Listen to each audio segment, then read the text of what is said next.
The Roth Show, brought to you by Ink the Original.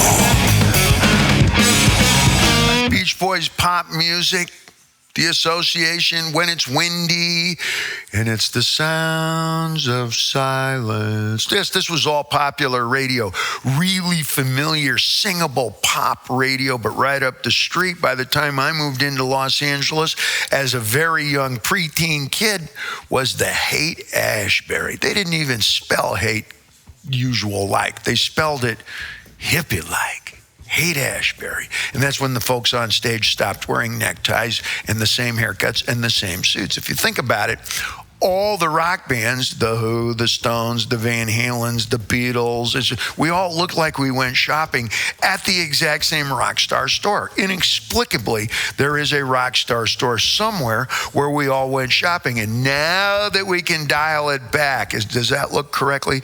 That's going louder? Is this dialing it back? I don't know. I can't think backwards like that. Some guys can shoot like that with the mirror. Not me. If you dial it back, the Grateful Dead all look like they shopped at the same vintage store too. If you dial it back and think about the Allman Brothers, what's more famous than they're all in their jeans, everybody's super casual, just sitting on road cases, not even the stage. The road cases, how wabi-sabi is that shit? It was great. But they all look like they bought those jeans at the same 3 stores on some inexplicably located, I don't know. It must be where 4 corners of the map meet together, and that's part of Peachtree Avenue or wherever the fuck it was, supposedly in my imagination, where 4 corners of the map meet, and that little part of the street is right in the middle where there is no paper. That's usually where my hotel is, too. It's familiar, never wearying. The idea of living and breathing your music beyond 2 and 3 days a week after school at your parents' house.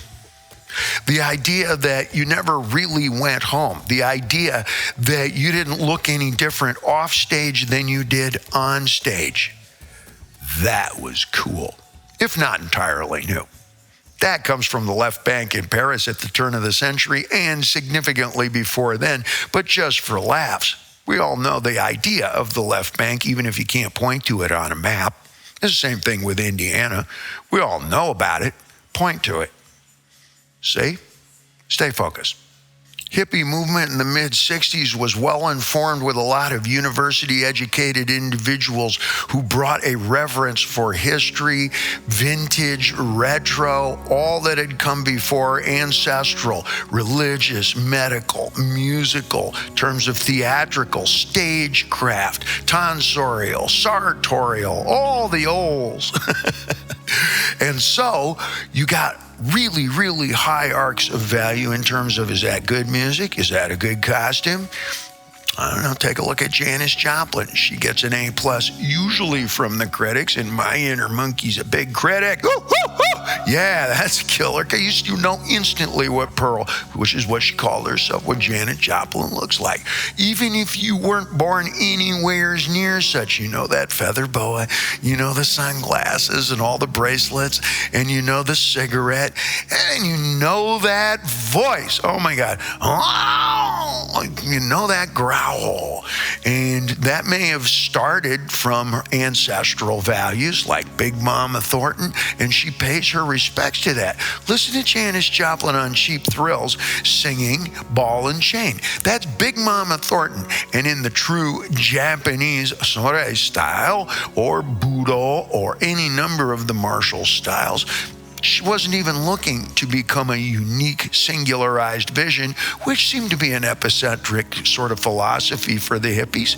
Wonderful. She was trying to become a mirror image of her mentor. She was hoping to become translated as a mirror image of her sensei, her teacher, which at the time was Big Mama Thornton, and it was Ball and Chain. We didn't know it, but there was a parallel arc. It was a blues explosion. Yes, of course, we were aware of that. But we were unaware as young kids, preteens, that our mentors, our senseis, our disciplinarians, as much as, and I'll say it poetically, the fella in The Who, the fella in Led Zeppelin, the fella in Jimi Hendrix, the fella in the Eric Clapton bands, that as much as those fellas led the way for myself and millions of others, that we were imitating and hoping to become mirror images of fellas in their late 70s who had been literally sharecroppers, had literally come from backgrounds of slavery, and were all black and all spent their time with great names like John Lee Hooker, Howlin' Wolf, Muddy Waters, on. And you hear what's happening in my voice? Wow! I spent a lot more time doing that than telling you how I couldn't get no satisfaction, which I just said in a very black fashion, and now it makes some kind of sense. And that's just the way of things. Half a dozen Motown songs make the Beatles' launching foundation. That was not unobserved. I was living in a black and Spanish neighborhood. Woo! Starting in 4th grade. I had never grown up near black kids or anybody speaking Spanish or smelled that kind of food. 1 second. Yeah! I couldn't get a fucking enough of that Motown. Are you kidding me? Listen to the grapevine. Arguably the B-side of Major Lance's song, Do I have to say the whole title? By law, I think I do. I believe so. The B-side and singles, the dollar singles that you bought up at the thrifty drugstore, always had a B-side, A-side, B-side. Had arguably a better song on the other side. It was a little hard to dance to. You were a little tired by the third time you even sang the title. But the other side was Monkey Time. There's a place where the people go. I don't know how it started. And you would do all the different parts, leaning in and going, there's a place where the people go. I don't know how it started. And you would put your face as close to your buddy as you could and get into his space like this, especially when you were supposed to be driving. Singing out of tune gets you extra points. Singing out of tune, if you're my girlfriend and you're having a great time, makes you sexy. Singing out of tune together after you smoked a little pot was a pivotal social, recreational moment for an entire decade. Big moment of transition for most stage performers is when you stand up having learned an instrument. For me, it was on a rented saxophone starting when I was in 3rd grade. You tap with your toe because you're sitting in a chair and working with printed music. Once you decide that you're going to be on stage, even if you're playing a wind instrument like a saxophone, you're probably going to stand up.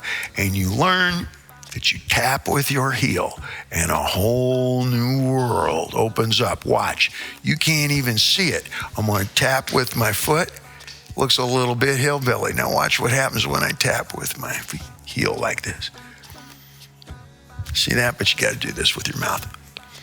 Like you're going, fucking yeah, come get some of this. Now that's just me talking, my imagination.